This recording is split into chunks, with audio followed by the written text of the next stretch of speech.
হে দোস্ত, আসসালামু আলাইকুম আর নমস্কার। হিন্দু দাদাদের কারণে আমার মুসলিম ভাইদের জন্য আসসালামু আলাইকুম, হিন্দু দাদাদের জন্য নমস্কার। চাও কাজী আমার কুরবানি ঈদ, আমি কুরবানি ঈদত নমাজ পড়বা যাম আৰু চাওক আপোনালোকে এতিয়া কিমান স্পীডত মানে বৰষুণ পৰি আছে, বৰষুণ দিছে।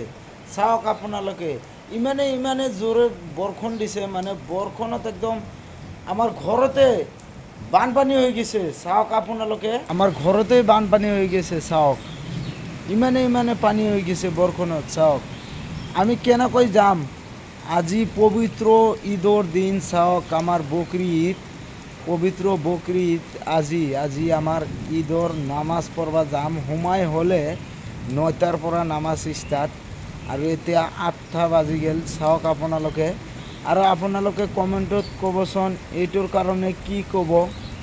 চ' মইতো ভাবি থাকোঁ মানে আল্লাহ যি কৰে ভালৰ কাৰণেই কৰে। মানে বৰষুণ দিলেও ভাল আৰু নিদিলেও ভাল, আল্লাহ যি কৰে ভালৰ কাৰণে কৰে। কি ক'ম আৰু। চ' এইখানি